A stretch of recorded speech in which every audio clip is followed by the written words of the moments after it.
Alors, En ça veut gros, dire que l'homme est la pire espèce sur la Terre. Existe-t-il des psychopathes ou des tueurs chez les animaux? Je me suis posé la question, vous savez, avec toute l'actualité qu'il y a, les assassinats partout, ce qui s'est passé avec Lorraine, ce qui s'est passé avec Aboubacar, tout ça. Je me dis, c'est quand même bizarre la nature humaine. Est-ce qu'on est les seuls à avoir ces penchants un peu meurtriers, un peu sadiques? Donc je me suis demandé, mais est-ce que dans une fourmilière, il n'y a pas une fourmi à un moment donné qui pète un plomb et qui va commencer à tuer les autres? Les lions, je sais pas. Alors c'est vrai que chez les animaux, il y a des comportements souvent un peu déviants, ils vont manger leurs petits, tuer leurs petits, mais souvent ça va plutôt répondre à un instinct de survie, à un instinct de domination. Mais j'ai l'impression que c'est unique à l'être humain, à l'homme, d'être complètement dérangé psychologiquement.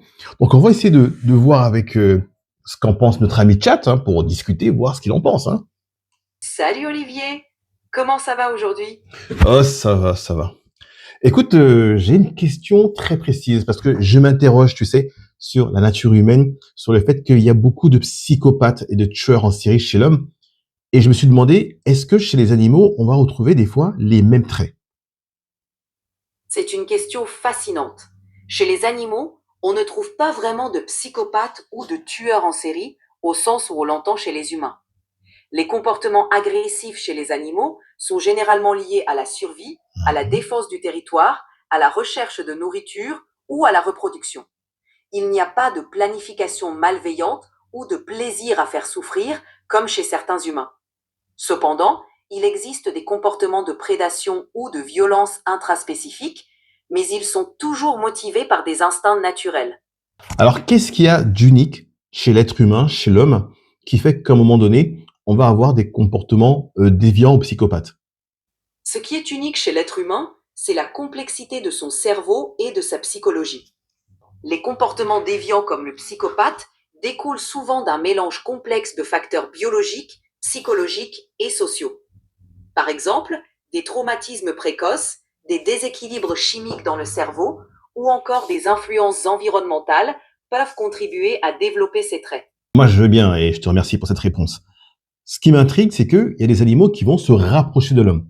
Des gorilles, des singes, avec qui on partage un patrimoine génétique de quasiment 98%. Donc très peu de différence finalement, à part l'apparence physique. C'est vrai. Ils ont des sociétés.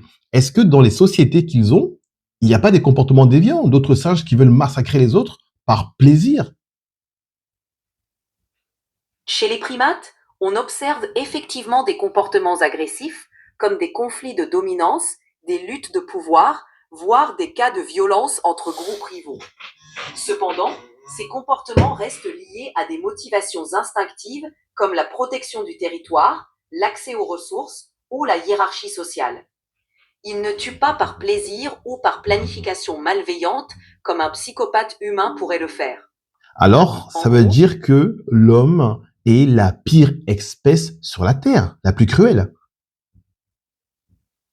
c'est vrai que l'humain a la capacité d'être extrêmement cruel, mais il faut aussi se rappeler que l'humain est capable de grandes choses positives. L'empathie, la coopération, la Ça, créativité je et sais. la construction. Voilà, on va dans l'espace, on soigne des trucs et tout. Ça, je sais. Mais il y a des milliards et des milliards d'espèces. Et nous sommes la seule. C'est incroyable, nous sommes la seule à avoir l'esprit détraqué. Comment c'est possible?